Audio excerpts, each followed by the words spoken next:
Welcome Sagittarius. I'm actually feeling really excited to do fire energies today because Aries had such a good reading. So we're going to start first off with this tattoo heart, which is ink and intuition, and I'm an intuitive reader. I really love those cards. I love the patterns, so let's just go straight into it. So first card to come up, we have, let's just zoom into that so you can see that a bit better, Sagittarius.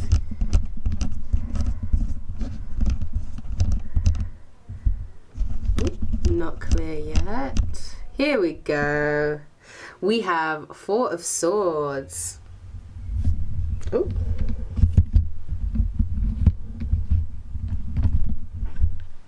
There we go, Four of Swords. So take these for a second. Then coming up after that, we've got the Ace of Coins. Then we've got the Two of Coins. Then we've got the King of Coins. And then finally, we've got the Knight of Coins. So what am I feeling from here, from your energy, Sagittarius? I'm actually feeling good, but there is a bit of sort of potential not being exercised here. When it comes, first of all, we've got the Four of Swords. So this talks about rest here, and that's probably why I'm feeling that lack of potential sort of being used. I think you are just sort of, you know what your potential is. You're just sort of taking the time to decide where you'd like to put your energy to, where you'd like that to go. Then coming up next, we've got here Ace of Coins, and that's just a new beginning. So it looks like straight after you rest here, you're going straight into this new beginning, and then you're coming up here into the Two of Coins, which is a flow of money. The Pentacles represent our stability.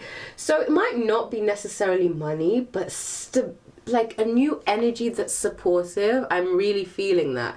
So this is coming straight after you rest and rehabilitate. So it looks like this is actually quite a much needed break. I feel like you've been exerting quite a lot of energy. And then we have here the King of Coins here. So the King of Coins, to be honest, this feels like a masculine energy. This feels like someone coming into your life who brings about that sense of stability, who is the master of their domain, so to speak. Someone who's quite brave and intelligent person. We'll ask for clarification because I am a little bit curious about what that's about. And then we have the Knight of Coins, and honestly, this feels like you. You know, Knights of Coins are responsible, and they are able to finish the task. They're not as strong as the King necessarily, though. And so to me, this feels like this person has come into your life to help you grow up a little bit. It doesn't necessarily mean that they're a better person than you. It just means that there are parts of them which I'm feeling are a little bit more mature than you. And they're kind of teaching you and letting you experience a different side to yourself that you may have not exercised before. So let's ask more about this King. So what is this King? What can you tell us about this King? So the card that's come up for that, oh, here we go, Knight of Wands. And we know wands are all about action, and if you can see here on this card, this person has a third eye. So to me, this speaks to a high level of consciousness being obtained here. Like, if we talk about really, Knight of Wands, you know, talks about movement and having to change the movement or having to change where we're going. So this third eye, to me, this card talks about this person. So if we ask, they're making us change our plans. They're making us look where we're going. They're making us question, you know, is this the way I want to go? And if it is, why? Just taking a more conscious look at things, making actions with a third eye, you know, with looking at the practical situation, also taking into account the higher vibrations and the other dimensions of what we can't see. yeah, so I like this. I'm liking this energy for you, Sag.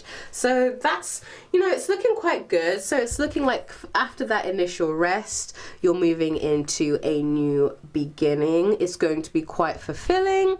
The energy, there will be sort of a nice energy exchange going there. And whoever this masculine energy is in your life, and this could talk about and pertain to yourself, is someone that's helping you look at the deeper things, having to marry up the metaphysical with the physical, and kind of making decisions based on your third eye. And then this feels a bit like yourself coming in there, learning some new things, being decisive, putting some action into place. Right, so let's look at what your advice is, Sagittarius. Right, and for your advice, I will be using some of my favorite deck, Angel of Abundance. So I'm going to put that there. Right. Here we go.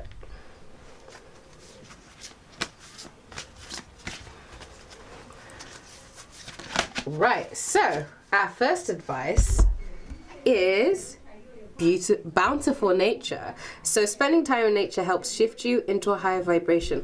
To be honest, I'm feeling that after this rest and rejuvenation, Sag, like, you like to explore, you like to have new experiences. This is just saying, go out there, be in nature, be where you can feel grounded, where you can have true perspective on things. That is what is going to give you that understanding, that comfort that you're looking for.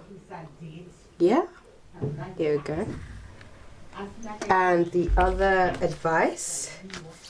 Ooh. Here we go. So we have obstacles and blocks are lifted. All your good personal work and positive energy shift have overcome previous obstacles and blocks are lifted away. So to me, this is really a time for you to receive. If you can be open to it, it's really just a time for you to be like, do you know what? I took the time to think. I took the time to look within myself. Now I'm ready to kind of just enjoy these new things that are being brought into my life, and what they mean. So yeah, I love that. I love that for you, Sag. And this purple energy, to me, purple is a color of high energy frequency. And the fact that we've got that there, to me, feels that this is a very divinely guided change. It's something that maybe you have been wanting for a while, and you're starting to see the beginning parts of that, really. Yeah, wonderful. So let's move on to our final message, which is from this deck, Angels and Ancestors. I love this deck.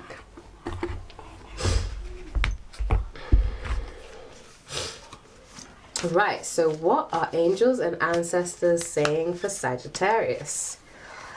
Okay, so first card we have Magic Guardian. Unlock the magic within. I think this is mainly just speaking about, you know, so now you've had this rest and this rejuvenation, Sagittarius. It's just time for you to enjoy it, really. It's time for you to go away and just have some time where you put into action what you've learned, really. So there we go. And then the next one, oh, I love this card. So this is Star Ancestor, follow the voice of your soul. And then we'll have the final one, which is, oh my gosh, I love this card. Mother Earth, feel loved and comforted. So this is just sort of double confirmation of the advice you received earlier, which was, you know, go outside nature, be in nature. And Sagittarius is the explorer, they're the centaur, so half man and half centaur. They're the archer, they're the philosophizers. So this is, you know, if you can see this one, just got the moon on there. This is kind of encapsulating of what Sagittarius energy can be like sometimes. Having that world view, and because, you know, Jupiter is such a big energy, there's a lot of luck coming in for you at this time as well. So I love that for you, Sagittarius. I love this card, is really speaking to me. So, you know, if you are feeling a little bit frustrated, do go outside, because I'm feeling like that's where the next part of your journey is. So thank you for listening, Sagittarius. Hope this message finds you well. Yeah. Take you.